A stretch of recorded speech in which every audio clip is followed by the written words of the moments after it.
Hello, ladies, gentlemen, and everything in between. So, today is Vlogvember 6th. I had this whole big plan thing out for doing Sunday as Sex Education Day, but it's going to take me some time doing it, and I decided I wanted to do a little bit of a video explanation. When I went to go get my bachelor's, I started actually getting my bachelor's in theater with a music minor and enrolled in the Honors College. And through the Honors College, I actually got into psychology a bit. And I met a wonderful teacher by the name of Dr. Jennifer Siciliani, who is a psychoendocrinologist. Yeah, try spelling that one, folks.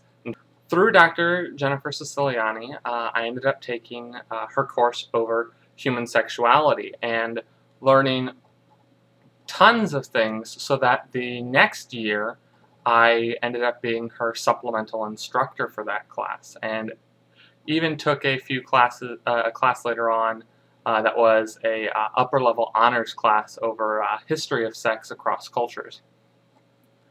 And through my work with PRISM, the Queer Straight Student Alliance at UMSL, I ended up getting in contact with MBLGTAC, which is the Midwest Bi, Lesbian, Gay, Trans, and Ally Collegiate Conference.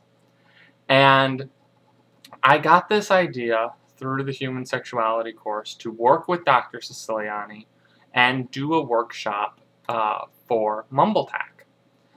And with the honors class that I had taken, I had done a whole paper over the history of sex education in America, and was quite appalled by what I had read about how we had started really good and then just progressively got worse and worse until 1987. Then it took a huge plunging downfall. I was frustrated about, and I'm still frustrated about sex education and how it's covered here in the United States.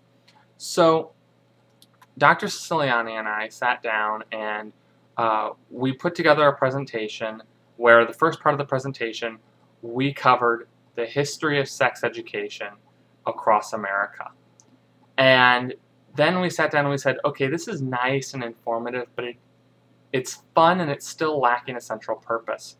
So we came up with the idea that the second half of that presentation would be us presenting the information that is lacking from sex education curriculums in the public school systems across America that we felt was something that needed to be known. So we polled the human sexuality courses over 2 years at the University of Missouri St. Louis and asked them, what were the things that you came into this class that you didn't know about? What's the most interesting, fun facts that you learned in class? And we wound up with a nice little list of things that should be common knowledge that aren't common knowledge. So in our presentation, the second half of the presentation was all of these things that people found interesting about the human sexuality course. Facts that they were excited to know about. Facts they wanted to go tell their friends about and everything like that.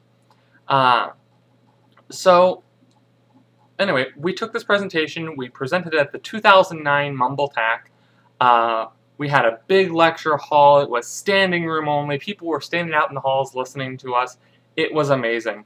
And we presented it again the next year, actually at the University of Missouri St. Louis, to another lecture hall that was fairly well filled.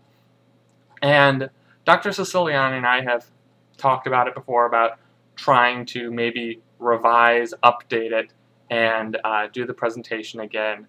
So with that in mind, I went back through the presentation and decided to focus on one distinct section, one question that people always asked, one fact that people always loved, and do an update of the presentation for it, and do that for one of the vlogs here, and that'll be up for tomorrow Monday's vlog on the 7th. We presume it to be common knowledge that there are two sexes on the human spectrum, male and female. And to an even greater extent, we confuse what sex, gender, and sexuality are. And so when I'm talking about what someone's sex is, I'm talking about biologically. I'm talking about chromosomes, prenatal, birth, and puberty. And we presume that those things are male and female, and they're exclusively male and female.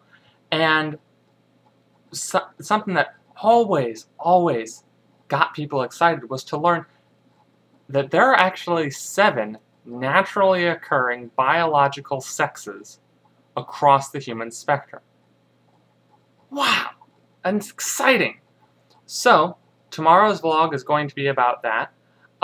And I do have to put a warning in here. I'm going to use the medical educational photos from that presentation in the video.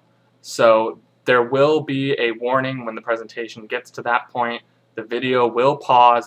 It'll probably be like a 10-second pause. I'm going to give it a long pause so you can read the dang warning about what's going to be on.